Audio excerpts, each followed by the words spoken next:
This is Ms. Siddiqui here. In this video, we will talk about symbolic colors in The Great Gatsby, as Fitzgerald very intentionally includes vivid descriptions of colors and shades and tones of objects, of people, of settings. So we're going to take a look at some of the main colors and what they symbolize. So first of all, symbolism, as a literary term, refers to the use of objects or symbols to indicate a deeper meaning than just what the symbol represents. So in Gatsby, colors can act as a sign for particular concepts or themes or ideas that Fitzgerald wants to present. So we should look for these symbols because it will help to create a fuller picture of the novel's characters, and it will also help us to interpret what the commentary and lessons of the novel actually are. So the colors that we're going to focus on are white, yellow, green, blue, gray, and lavender. So white represents a facade behind which characters hide. White also symbolizes beauty, cleanliness, wealth, innocence, virginity, and laziness. So some examples from what we've read so far are Daisy and Jordan's clothes, that opening scene with all the curtains waving in the Buchanan mansion, the columns of the Buchanan mansion, and then also Gatsby's own suit. The color yellow is used to signify wealth or corruption or dishonesty. So for instance, think of the golden or yellow-haired girls that are consistently described at Jay's parties. Myrtle's outfit that first night that Nick meets Myrtle and they're at the apartment and she's consistently changing outfits and he's kind of feeling unsettled about this world that Tom has brought him into. Myrtle is wearing a yellow outfit amongst other outfits. Also, Gatsby's car is yellow, and then of course the color of Tom's hair is described at yellow, and as we know, Tom is dishonest, having an affair with Myrtle. The next color is blue. Blue represents really a mixture of things. Sometimes it can represent heaven, sometimes it represents lost time or unhappiness, or it represents this sort of fantastical element. For instance, Gatsby's gardens are described as blue gardens to sort of signify that they are an escape from reality, that they're not real like the green grass of Nick Carraway's lawn.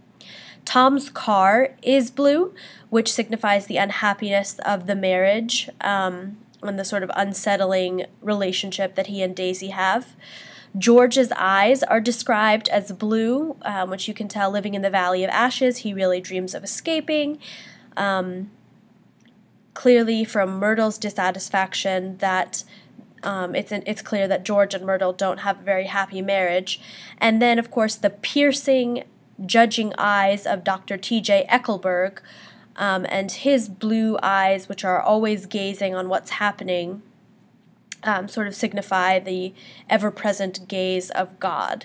So those are some different ways that blue is represented and demonstrated in the text. The next color is green.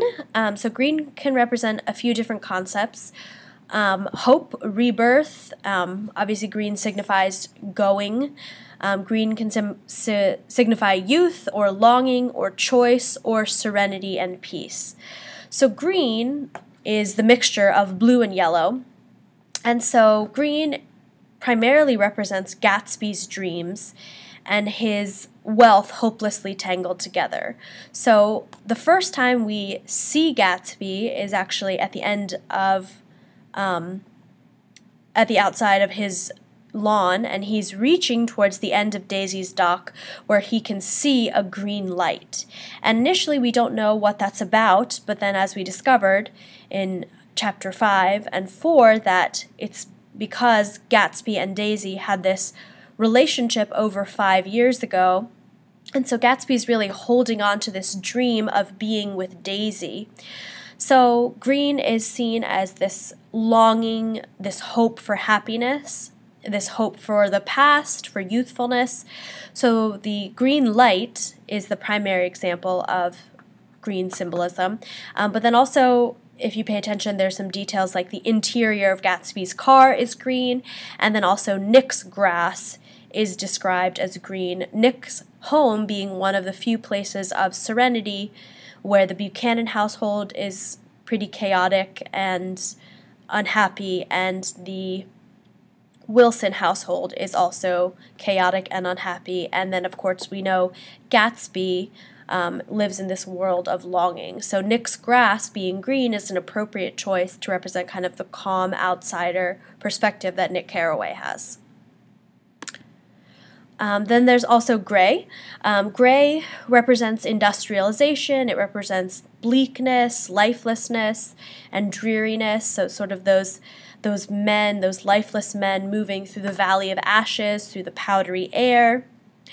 George's clothes are described as drab and gray. And then also the stormy, rainy weather when Gatsby and Daisy first meet, which then actually clears up by the time they've had a conversation. But it's described as pouring rain when they first get to Nick Carraway's house, when Daisy is invited over for tea by Nick. So that's gray. And then there's lavender. So lavender really represents indulgence and excess. So lavender things are the things that were not necessary, but things that the rich characteristically do. So lavender is usually used to describe things that are excessive. So for example, one of Gatsby's shirts in that scene where he's showing off his different fabrics to Daisy is lavender. And then also various interior parts of Gatsby's mansion are lavender, so sort of showing his extravagance, all the things that he did to build up his fortune, and kind of displaying that through his lavender items to Daisy to kind of earn her liking again. Daisy's dress when she and Gatsby first meet after this long 5 years is lavender.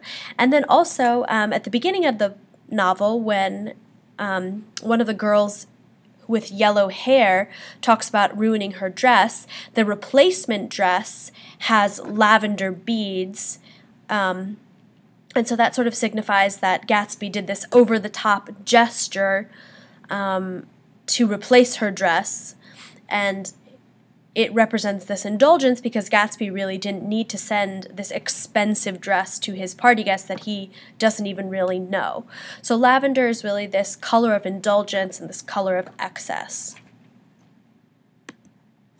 So that brings us to the end of the video. So tomorrow we are going to be exploring symbols outside of colors, but I wanted to show you just a few examples of symbolic colors in The Great Gatsby as you head towards doing a deeper exploration in class. Thanks for watching.